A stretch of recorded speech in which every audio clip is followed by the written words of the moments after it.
இன்றைக்கி அன்னூரில் நடக்கிற விவசாய கண்காட்சிக்கு தான் போயிருந்தோங்க. இது இந்த மாதம் 27, 28, 1 3 நாள் நடக்குது.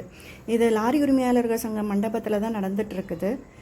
இங்கே ஃபுல்லாக பயோ ஃபெர்டிலைசர்ஸ், அப்புறம் மாட்டு தீவனங்கள், அப்புறம் மாட்டுக்கு தேவையான எக்யூப்மெண்ட்ஸு, அப்புறம் நாட்டுக்கோழி, இது மாதிரி நிறையா ஸ்டால்ஸ் போட்டிருந்தாங்க. இந்த ஸ்டால் ஃபுல்லாகவே சீட்ஸ் மட்டும் இருந்தது. பழ வகைகள், காய்கறிகள், அப்புறம் கிழங்கு வகைகள், பூக்கள், இது மாதிரி எல்லா கைண்ட் ஆஃப் சீட்ஸுமே இந்த கடையில் ஒரு கலெக்ஷனாக இருந்தது. அது போக ரொம்ப பியூராக கொம்பு தேனும் கொடுத்துட்ருந்தாங்க.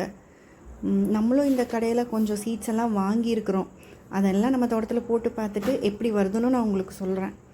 நெக்ஸ்ட் இந்த மாதிரி பெருவடை, பியூர் பெருவடை சிக்ஸுக்கு கூண்டுலாம் இந்த மாதிரி வச்சு கூண்டும் சேல் பண்ணுறாங்க. ப்ளஸ் பெருவடை சிக்ஸும் விற்றுட்ருக்காங்க. இது ரெண்டு மாதத்துது, 2.5 மாதத்துது.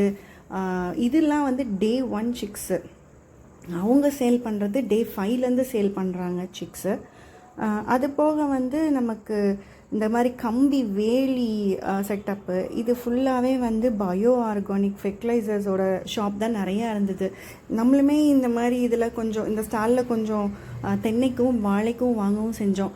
இது இந்த பயோ பிரிக்கெட் அன்னூரில் தான் போட்டிருக்கிறனால அவங்களோட ஸ்டாலும் பார்த்தோம். இது நான் ஆல்ரெடி கொடிஷியாலையும் உங்களுக்கு காமிச்சிருந்தேன்.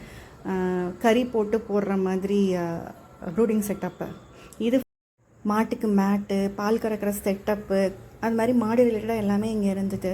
இது வெரைட்டி ஆஃப் ரைஸுங்க. இந்த அளவுக்கு வெரைட்டிஸ் நான் பார்த்ததில்ல. அவ்வளோயும் அவ்வளோ வெரைட்டிஸ் வச்சுருக்காங்க. ரைஸ்லேயும் அவ்வளோ வெரைட்டிஸ், எல்லாமே கம்ப்ளீட்லி ஆர்கானிக். உலர் திராட்சை கூட அவங்க சல்ஃபரே போடாமல் நல்லா இருந்தது. அவங்கக்கிட்ட எல்லாம் ஆர்கானிக் ஐட்டம்ஸ், பேஸ்ட் எல்லாமே ஆர்கானிக்காக இருந்தது. இந்த கடையில் ஃபுல்லாக ஸ்ப்ரேயர்ஸு, அது போக நமக்கு ஃபெர்டிலைசர்ஸ்லேயே பயோ ஃபெர்டிலைசர்ஸ் இன்ஜெக்ட் பண்ணுற மாதிரி வாழையில், அது போக நம்ம தென்னையிலையுமே பேக்கெட்டில் கீழே கட்டி இது பண்ணுற மாதிரி அதுலேயும் பயோ ஃபெர்டிலைசர்ஸ் தான் இருந்தது. இது எல்லாமே கம்ப்ளீட் ஆர்கானிக்காக இருக்கிறதுனால நமக்கு கண்டிப்பாக இங்கே போனதுக்கப்புறம் ஒரு கிளியர் ஐடியாவே இருக்குது. நம்ம இவ்வளோ ஃபெர்டிலைசர்ஸ் பார்த்துருக்க மாட்டோம். ஒரு யூஸ்ஃபுல்லான எக்ஸ்போங்க.